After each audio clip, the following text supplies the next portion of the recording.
Mesdames et messieurs, bonjour et bienvenue à Accès Innovation.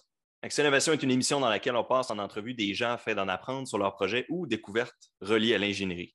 Si vous avez des projets qui seraient intéressants pour l'émission, écrivez-nous sur nos pages de Facebook et LinkedIn, ça serait très apprécié. Donc, aujourd'hui, c'est l'épisode 3 en lien avec Rorcal, avec M. Dominique ici présent. Et donc là, un petit reminder, j'ai publié, au moment que vous entendez ça, j'aurais normalement publié l'épisode 2 qui touche aux AGV holonomes avec Cédric Godin. Donc, un projet de maîtrise très intéressant là, sur des véhicules qui viennent lever des charges. Puis lui, il a vraiment programmé le parcours automatisé là, de ça pour le transport dans un entrepôt. Bref, bienvenue Dominique. Merci, merci. Fait que Dominique, toi, dans le fond, fait que tu fais partie, c'est ça, du groupe qui se nomme Rorcal, mais avant d'embarquer là-dedans, j'aimerais ça, si tu veux, parler peut-être un petit peu de toi. Fait que toi, dans le fond, c'est quoi un peu ton background? Tu viens de où? Tu fais quoi? Moi, dans le fond, je viens de la rive sud de Québec. J'ai étudié en sciences de la nature au Cégep. Par la suite, là, j'ai voyagé pendant quelques mois. Puis finalement, je suis revenu à Québec à l'Université Laval. Puis j'ai étudié, là, je viens de graduer. En fait, ça fait un an que j'ai gradué en génie mécanique. Donc, depuis que j'ai gradué, dans le fond, j'ai commencé une maîtrise en administration des affaires. Profil entrepreneuriat et gestion de PME. Puis, en parallèle de ma maîtrise, là, je travaille à temps plein dans une compagnie qui électrifie des véhicules. Wow, OK. Fait que c'est quand même un background chargé. Fait qu'en même temps de travailler, en même temps d'avoir Rorcal en background, tu travailles pour une compagnie tu dis, qui travaille pour l'automatisation des véhicules, c'est ça? Ouais, l'électrification de véhicules, L'électrification, excuse-moi. ouais, c'est ça. Fait que ça, dans le fond, OK. Fait que ça, c'est cool. T'avais-tu fait, dans le cadre de ton bac à l'Université Laval, ben, ça, on est allé à l'université à la même place. T'avais-tu fait, ben, j'imagine que tu as fait un stage. C'était à quel endroit, le fois? J'avais même pas fait mon stage là. Dans le fond, j'avais fait un premier stage chez South Shore. Que ça, c'est dans le fond, c'est plus du génie manufacturier. Donc, dans le fond, c'était vraiment varié, là. Je travaillais avec des AGV, j'ai fait beaucoup de programmation sur Excel VBA. J'ai aussi fait du design de machines.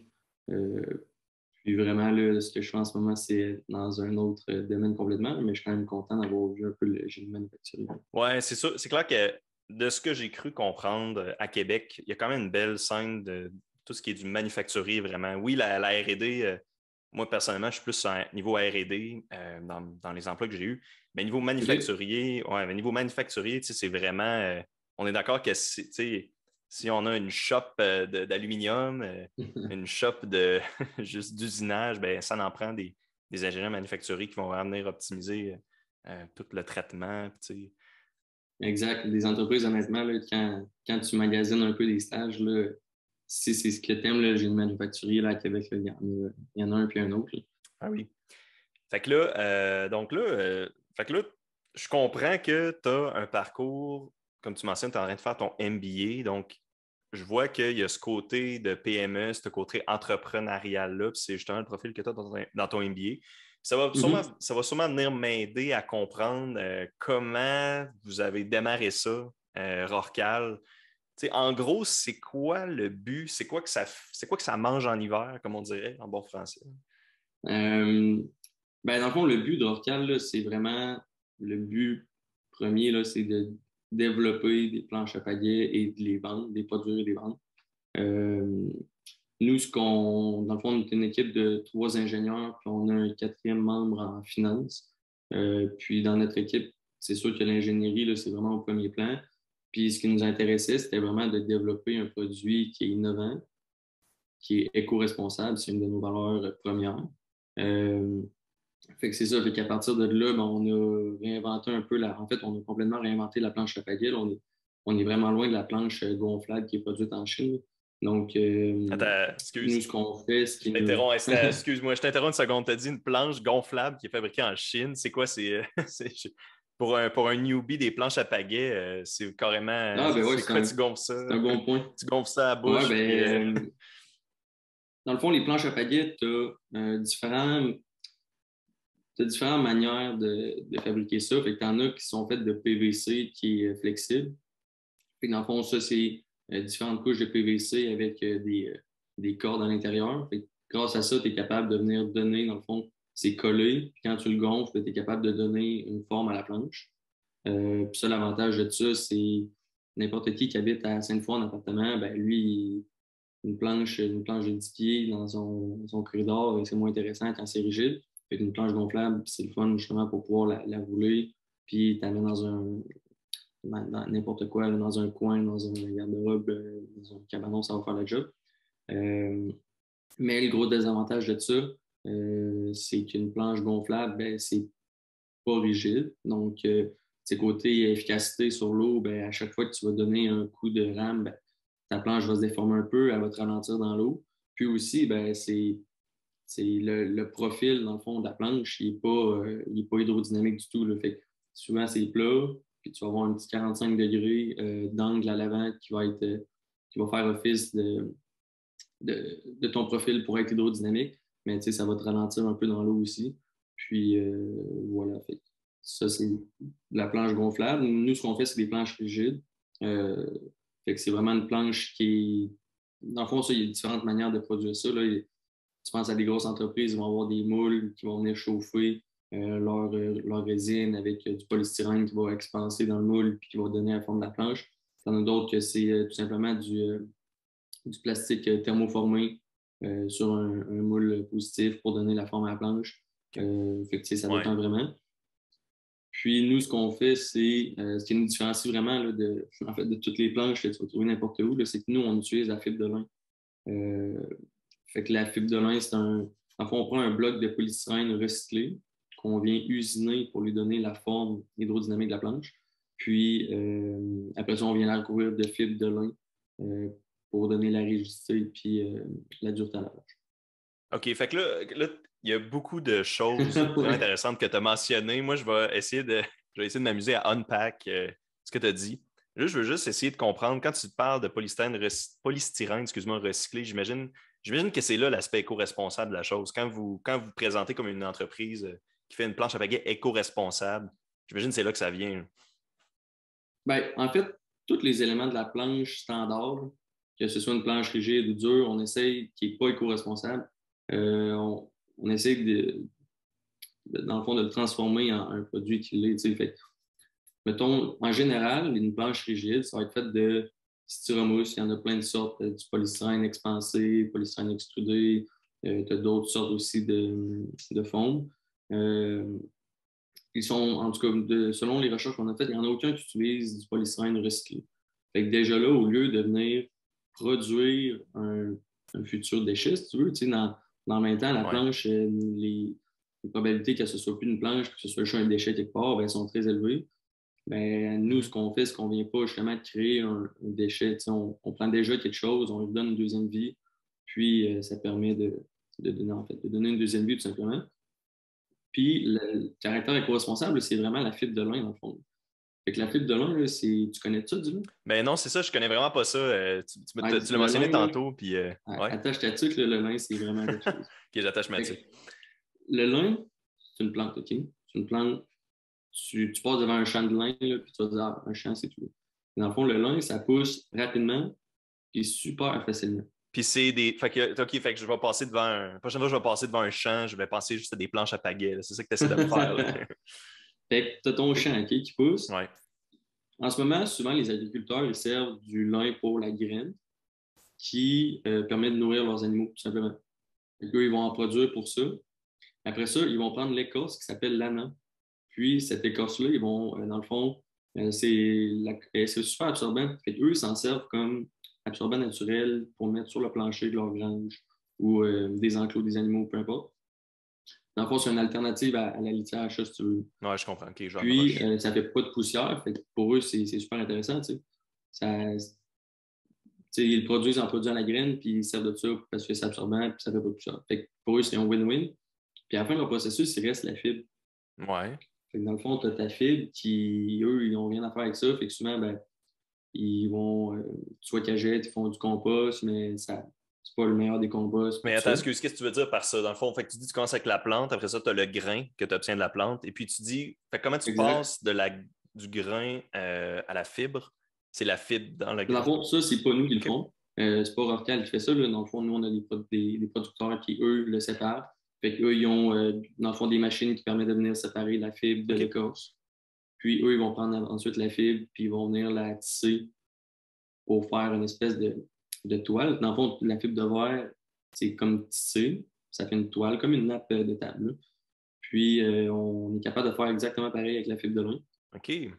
Puis ça, quand tu viens recouvrir ça d'époxy, ben, ça donne un matériau composite vraiment, honnêtement, c'est hallucinant comme matériau. Là. C'est aussi résistant que la fibre de verre. En fait, au lieu de générer du CO2 pour la produire, tu viens encastrer du CO2 en faisant de la photosynthèse. Tu sais. OK, fait que ça veut dire que c'est comme si tu en enlevais, là, techniquement. Je ne sais pas si ça Ben, c'est compte. comme un arbre, tu sais. Ben oui, non, mais c'est exactement ça. Tu sais. Quand tu fais ta photosynthèse, tu viens prendre dans le fond, ton CO2, puis tu vas garder le carbone, puis tu vas rejeter l'oxygène. Puis c'est exactement ça que ça fait. Là. C'est le fond Ouais. comme tous les autres. Fait que ça va emmagasiner le carbone, ça va faire des graines, ça va faire de la fibre, ça va faire ton écorce. Puis dans le fond, nous, ce qu'on fait, c'est qu'on prend la fibre, qui est du carbone. Puis voilà. Fait qu'au lieu de produire du carbone, on en emmagasine du carbone. Fait que là, pour qu'une planche, là, je sais que c'est assez massif, je sais qu'il y a un cœur de polystyrène, mais la fibre de lin, est-ce que si ça serait juste ça tout seul, est-ce que ça flotterait? Parce que je sais que pour que quelque chose flotte, ce que je me rappelle, c'est que la densité de ton affaire doit être plus petite que la densité dans laquelle elle est. Fait que la fibre de lin tout seul, ça flotterait-tu? J'imagine que oui. Ouais. Dans le fond, ça, c'est Archimède, ça, c'est ça? Ouais, exact. Ouais, De ouais. mémoire, oui. Mais c'est ça, mais dans le fond, c'est le lin tout seul. Dans le fond, le lin tout seul, c'est sûr, ça flotte. C'est comme c'est un arbre tout ça, mais quand tu viens y mettre, tu le mélanges avec ton époxy pour lui donner sa dureté. Euh, Si c'était juste ça, je pense pas que ça flotterait. Euh, Puis ça serait super lourd. T'sais, mettons qu'on va à l'extrême et qu'on fait une planche juste en fibre de lin puis en époxy, ben, tu vas être plus dense d'après moi que l'eau. Fait que d'après moi, tu vas couler. Euh, Puis, ce serait même pas intéressant. Là, je veux dire, la planche, elle pèserait 75 livres, puis Ouais. c'est pas tant nice. Non, non, ben Mais oui. Non, je comprends que c'est ça, c'est le cœur en polystyrène recyclé c'est ça qui ajoute beaucoup de volume. Puis j'imagine que tous les genres de planches comme ça doivent avoir un cœur fait de ça. Puis je dis ça, pourquoi je dis ça? Il y a sûrement des gens qui écoutent en ce moment puis qui sont en train de crier dans leur moniteur après moi. Euh, non, oui, il y a ça dedans. Genre, non, c'est sûr, c'est pas tout ça, mais bon, je posais la question un peu pour l'explorer, là, mais OK, c'est bon. Mais puis tu sais, là, il y a une autre affaire, là, j'étais curieux en lien avec le polystyrène que tu as mentionné. Tu sais, euh, j- est-ce que, bon, moi, j'imagine que vu que c'est recyclé, ça doit passer, c'est des compagnies qui doivent emmagasiner plusieurs batchs de polystyrène, puis qui ouais, mélangent ça dans un genre de pâte et puis qui ressortent ça à la fin dans des gros blocs que vous achetez et que vous usinez, comme exact. tu as mentionné. OK. Mais ça, vous usinez ça comment? Tu sais, je veux dire, vous êtes quatre, 3-4. Est-ce que vous louez de l'équipement? Est-ce que vous faites affaire avec des sous-traitants? Nous, un des défis, dans le fond, aussi, qu'on s'est fixé, là, c'est de faire la production localement. Fait que c'est vraiment important pour nous de. On trouve que là, c'est sûr, je suis biaisé, mais une planche est importée, tu contribues même pas tant à l'économie locale, tu contribues à l'économie ben, du pays d'où ça provient, donc souvent ça vient de l'Asie. Puis, on trouve que c'est pas, surtout depuis la COVID, il y a beaucoup d'emphase qui met là-dessus sur l'achat local et l'importance de tout ça. Fait que nous, c'est un de nos défis, là, c'est vraiment de sourcer le plus localement possible. Fait que, notre époxy, notre fibre, le polystyrène, l'usinage, toute la sous-traitance, on le fait au Québec. Fait que pour répondre à la question, dans le fond, l'usinage, on le fait chez un producteur. Dans le fond, c'est une shop d'usinage à Montréal. Eux, dans le fond, une entente avec eux. On a des tarifs selon le volume qu'on produit avec eux. OK. Puis eux, ils vont venir usiner la planche avec leur outillage. Puis ensuite, ils nous livrent ici à Québec. C'est intéressant, puis je pense que c'est un bon point que tu parles. Tu sais, tu parles d'économie locale. Tu sais, de nos jours, je sais qu'ils se sont améliorés. Puis je ne veux pas faire de pointe. Je suis certainement pas un économiste. Je suis encore moins un politicien, mais tu sais, on entend tous des histoires et on connaît un peu la culture, mettons, dans des pays comme la Chine, qui sont des très grands exporteurs de produits finaux. Et des fois, en tant que pays, mettons, à l'autre extrême de ça, au Canada, puis la main-d'œuvre coûte plus cher. Les produits locaux, souvent, ça revient plus cher, mais vous, avec votre polystyrène recyclé, j'imagine que vous avez une genre d'économie là-dedans. Fait que ça doit être c'est un peu gagnant-gagnant au final. Là. Ouais, ben honnêtement, j'entends souvent ça, tu sais. Ah, mais c'est recyclé, ça doit coûter moins cher, puis ça. Honnêtement, pas vraiment, parce que pour eux, c'est plus de travail recycler leurs produits que de juste prendre la matière brute qui est déjà.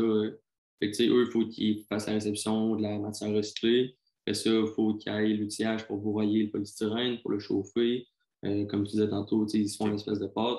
Fait que ça, c'est de la main-d'œuvre, c'est du temps. Puis c'est de l'outillage. Après ça, ils prennent ça, ils rentrent ça dans leur machine habituelle pour extruder ou pour mouler leur polystyrène. Fait que, tu sais, au final, Ouais. c'est pas moins cher. Puis la qualité est équivalente. Mais Ouais. côté environnemental, ben, c'est un plus. Fait que c'est pour ça qu'on se penche vers ça. C'est comme les. C'est un peu niaiseux à dire, là, mais c'est comme les bébés carottes, là, tu sais. C'est vraiment niaiseux, mais ça fait pas très longtemps que j'ai comme catché que les bébés carottes, ça coûte moins cher. Ça coûte, excuse, plus cher que des vraies carottes parce que c'est toutes sortes de traitements qui sont faits à ça. Là. Fait que, Ben au ouais, au lieu final, de juste l'accueillir, puis c'est fini, ben, ouais, c'est ça. euh, Tu sais, il y a une couple ben, tu sais, d'étapes de plus. Là. ah non, ben c'est plein d'étapes de plus. C'est plus de siège, c'est de la main-d'œuvre, puis au final, Ouais. c'est normal, ça coûte plus cher. Ben oui, c'est ça. OK. Fait que là, vous autres, fait que là, je comprends, OK, vous faites usiner votre polystyrène par un sous-traitant. Vous avez des ententes avec eux, ce que je comprends parfaitement. Là, tu as parlé d'entente, justement, tu as parlé de volume. Là, je suis allé sur votre site web, j'ai vu qu'il y avait comme un petit message qui disait qu'on pouvait s'inscrire pour avoir plus d'informations. Ça en est où, mettons, pour l'achat des planches? Est-ce que vous êtes prêt? Est-ce que vous avez un échéancier? OK, on va être prêt dans à peu près tant de temps? Est-ce que vous prenez déjà des commandes? Comment ça fonctionne? Ouais, c'est une bonne question. Dans le fond, nous, tu sais, on est dans l'innovation. Tu sais, on n'est pas, tu sais, on est en recherche et développement en ce moment, puis c'est pas le genre de choses qui se fait en une semaine ou deux. On développe un nouveau produit, fibre de lin, on est les premiers au Canada, en Amérique, voir. Puis voilà, c'est aussi simple que ça, puis on les vend. Tu sais, nous, ça fait un an qu'on a commencé, là, fait qu'on OK. on n'est pas rendu à Ouais. produire des centaines de planches par année puis de vendre ça. Là, on a fait nos premiers prototypes, fait qu'on a on fait notre première commande, on a fait usiner nos planches, on les a reçues, sont recouvertes de fibres de lin. Dans le fond, la finition est faite, puis là, c'est les prototypes qu'on teste. Il y a nos premiers prototypes, ben, évidemment, c'est un prototype là, pour les jeunes ingénieurs qui nous écoutent. Là, un prototype, c'est tu valides un concept, là, tu veux valider des choses, puis ils ne sont pas nécessairement vendables. Les derniers prototypes qu'on a faits sont vendables. Donc, nous, on est à la recherche de. On fait nos tests à l'interne, c'est tel que tel. Là, ce qu'on veut, c'est trouver du monde qui vont acheter la planche, qui vont la tester, qui vont nous faire qui vont être disponibles pour nous faire des suivis, qu'on puisse venir voir la planche après 2 mois, 6 mois, un an. Fait qu'on est vraiment rendu à cette étape-là là, de tester le produit, s'assurer qu'il est fiable, qu'il évolue bien dans le temps, que l'utilisateur il l'aime, il est confortable, qu'est-ce qu'il aime pas, pour que les prochains produits, tout simplement, puissent les améliorer. Mais c'est ça, fait qu'on est vraiment là, on tire, nous, notre bord, toutes nos étapes de validation sont faites. Là, c'est vraiment le test de la vraie vie, là, Ouais. on le donne à quelqu'un, tu le mets sur ton char, tu le laisses traîner dehors, tu fais ce que tu veux avec. Puis nous, on vient voir une fois de temps en temps comment la planche ça va. On fait, dans le fond, les premiers acheteurs, ils vont vraiment avoir un service genre incroyable. On va être là tout le temps pour essayer quelque chose, on va être là pour venir voir. Puis, fait que, on est rendu à cette étape-là. Mais là, fait que c'est un peu comme le bêta test. Là. C'est un peu comme pour eux qui connaissent les jeux vidéo, là, la bêta multijoueur. Là. C'est comme ça en ce moment, sauf qu'ils payent pour, c'est ça. Exact. Ce qui est logique, là, ce que je comprends parfaitement, là, parce que c'est un C'est un produit produit qui, qui. Ouais. dans le fond, c'est une manière de réduire le risque aussi. Là. On veut pas produire 50 planches, puis finalement, il y a un problème majeur à long terme qu'on n'avait pas vu venir ou à quoi que ce soit. De notre côté, toutes les validations sont faites pour s'assurer que ça n'arrive pas. Mais tu sais, ce serait un peu se tirer une balle dans le pied de dire je sais pas trop quoi il y a. Ouais, mais tu sais, peut-être ça pourrait être quelque chose qui affecte je veux dire, j'imagine, s'il y a un problème, c'est sûrement pas quelque chose qui affecte nécessairement la sécurité du produit, mais peut-être juste de quoi de niaiseux ou de la couleur, ça déteint Ah, au long exact. terme, ou il y a telle affaire, ça décolle, puis ça se voit facilement, puis Ouais, mais c'est ça, finalement. mais tu sais, rendu là, c'est un peu plus de la gestion d'entreprise que de l'ingénierie, c'est à dire, mais en fait, c'est un peu des deux, là. On dit, regarde, on minimise le risque, on s'assure que notre produit est vraiment bon, vraiment fiable. Puis, on est rendu à une étape où on est sûr que ça va l'être, mais c'est juste une dernière validation. Puis aussi, on commence là-dedans, ça fait pas 20 ans qu'on produit des planches à pagaie, puis on a encore toutes sortes de choses à apprendre. Fait que ça va être vraiment Ben oui. c'est ça, la dernière validation avant de produire pour de vrai, puis de prendre des commandes, puis de mettre tout ça en vente. Est-ce que vous cherchez encore des acheteurs pour vos prototypes, pour les tester? On a déjà, en fond, là, on est en quantité super limitée. On a déjà trouvé quelques acheteurs. C'est sûr qu'aussi, on veut, c'est ça, c'est des acheteurs plus dans notre réseau aux 4 entrepreneurs, mais on veut en vendre aussi à du monde qu'on ne connaît pas, du monde qui vont les essayer dans des conditions différentes, le plus variées possible. Quelqu'un qui Ouais. va dire ah ben regarde, moi je fais du paddleboard jusqu'à temps qu'il y ait de la glace sur mon lac ou quelqu'un qui dit ah moi je commence à faire de la planche, je suis pas trop habile. Fait que là, on va voir si la planche est stable, ça permet d'évoluer dans le sport. Puis ça, là, honnêtement, il y a toutes sortes d'affaires à valider. Fait que là, je suis curieux. Il y a un des trucs que je m'étais pris en note.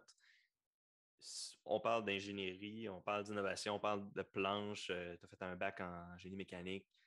C'est quoi les genres de calculs qui va dans une planche à pagaie, s'il y en a? Ça se peut qu'il n'y en ait pas beaucoup, mais je suis curieux. C'est quoi que vous faites comme. Je comprends qu'il y a des essais, mais c'est quoi les genres de validation que vous faites? Dans le fond, les matériaux composites, là, c'est un peu un art. C'est pas un matériau qui est uniforme, qui va réagir tout le temps pareil. Ça dépend de plusieurs facteurs. La quantité, dans le fond, ton ratio époxy versus fibre. Euh, Fait que les calculs reliés vraiment à la fibre, c'est un art, puis c'est dur d'être. En tout cas, de mon expérience, C'est pas une science exacte, dans le fond. ouais, ben c'est ça, tu sais, mettons, tu me demandes de calculer une poutre en déflexion, ben tu sais, si on l'a vu, on a fait le même bac, là, tu sais, c'est facile, mais ça, c'est un peu plus compliqué. La forme est compliquée. Tu sais, dans le fond, ton profil, c'est pas la même épaisseur partout, puis tout ça. Fait qu'on a fait des premiers, dans le fond, ça se sépare un peu en deux. Fait que tu as la forme, c'est quoi les dimensions qui vont donner le bon compromis de stabilité de vitesse, c'est quoi la forme qui va donner le plus d'hydrodynamisme, c'est quoi la quantité dans le fond, le nombre de couches qui doit être appliqué pour être assez résistant en flexion. Donc, ça s'est fait un peu de différentes parties. Donc, on a fait des premiers calculs. Après ça, on a fait des échantillons, des éprouvettes. On a imprimé une mini-planche pour faire des analyses dessus. On a fait des analyses parallèlement finies dessus, des analyses d'écoulement de fluide.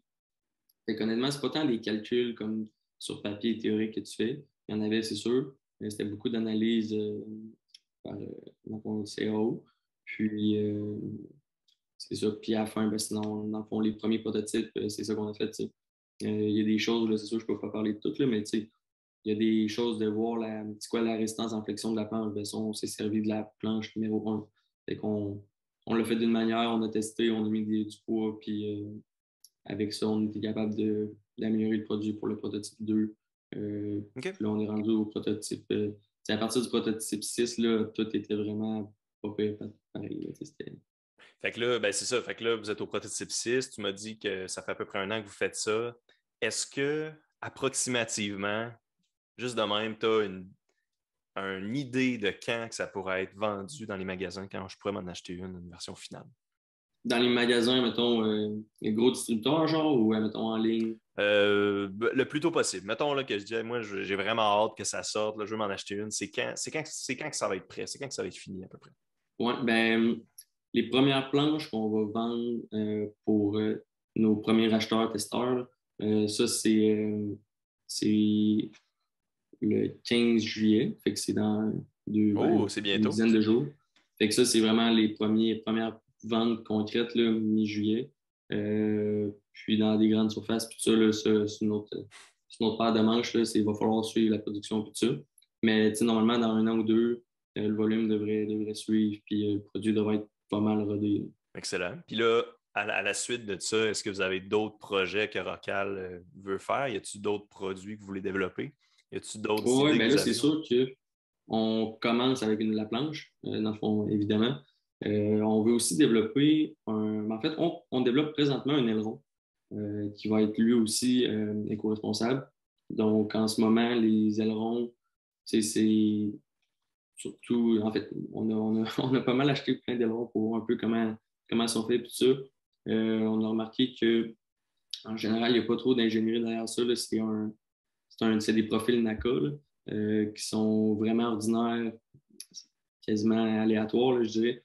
Fait que nous, on a développé notre aileron qui est le OK. plus hydrodynamique possible, qui va être éco-responsable, bien évidemment. Ouais. Vu que c'est dans l'eau, j'imagine, vu c'est ça, vu qu'il y a beaucoup de possibilités de forme d'être aérodynamique.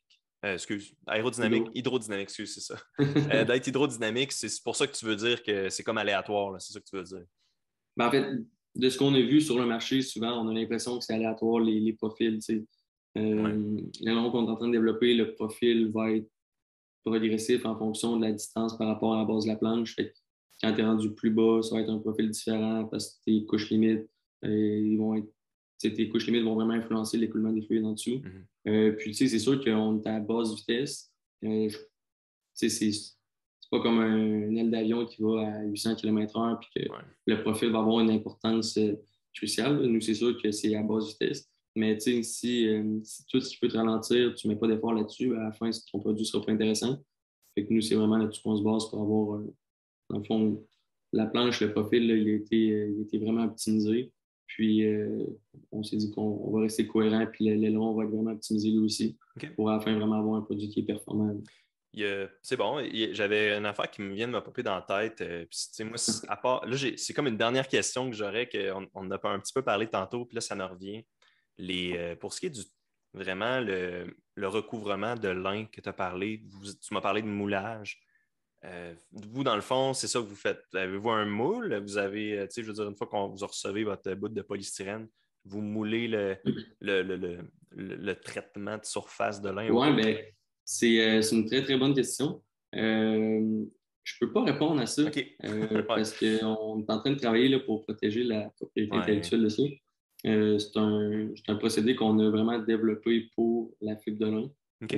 Parce que, veux pas, c'est différent de la fibre de carbone, la fibre de verre, ça ne réagit pas pareil et tout ça. Mhm. Fait que nous, on a vraiment développé une méthode pour ça. Euh, grâce justement au prototype qu'on a fait, puis à notre background en ingénierie, là, on a OK. vraiment mis au point quelque Ouais. chose d'intéressant pour ça. Mais c'est ça. Fait C'est que, bon. Non, c'est correct. Excuse-moi, regarde, je pousserai pas plus là-dedans. Je non, comprends non, non, c'est bien parfaitement. correct. C'est bien correct. Fait que, ben, excellent. Ben, est-ce que tu avais, moi, de mon côté, ça conclut. Y avait-il d'autres affaires que tu aurais aimé parler, que tu n'as pas eu la chance ou peut-être pas un shout-out, là, mais tu sais, peut-être une plug ou tu sais, votre site Rorcal. Puis en passant, je le mentionne, félicitations pour votre prix là, d'entrepreneuriat. Là. C'est une des manières que je vous ai découvert. Là. Fait que félicitations. Ah ouais? Ouais. OK. Ah, ben, merci beaucoup. On travaille fort pour ça. Ben, ça l'ouvre la porte aussi pour répondre à la question. Tu sais, les, moi, si j'ai un conseil à donner, tu sais, je pense pas qu'on développe un produit, on n'est pas un exemple de succès phénoménal pour l'instant. Euh, Mais tu sais, n'importe qui est en génie, qui veut vraiment se lancer en affaires ou développer quelque chose, puis je pense qu'en génie mécanique, c'est un beau domaine pour ça, entre autres. Mhm. Euh, tu sais, mettons, à l'Université Laval, il y a Entrepreneuriat Laval qui est vraiment un super bon incubateur. Nous, depuis le début, on est avec eux autres, puis tu sais, honnêtement, on n'aurait pas un produit fini en ce moment, puis on serait pas rendu où ce qu'on est sans eux. On n'aurait pas gagné de financement non plus. Puis, fait que, je pense un conseil ou un shoot-out, comme tu dis, ce serait trouver dans le fond, un incubateur ou un mentor qui va t'aider là-dedans. Là. Ouais. Pour Orcal, en tout cas, ça fait toute la différence. Wow. Ouais, j'en ai vu passer d'autres aussi, des projets comme ça. J'en ai aucun en tête, en particulier à part le vôtre là, en ce moment, mais effectivement, c'est vraiment cool, puis c'est fun qu'ils fassent ça. Fait que, ben, ça conclut l'émission pour aujourd'hui. Merci beaucoup pour ta présence, Dominique. Bien, merci de l'invitation. Yes, sans problème. Merci beaucoup aux auditeurs d'avoir écouté Accès Innovation. Pour plus d'informations, consultez nos pages Facebook et LinkedIn. À la prochaine!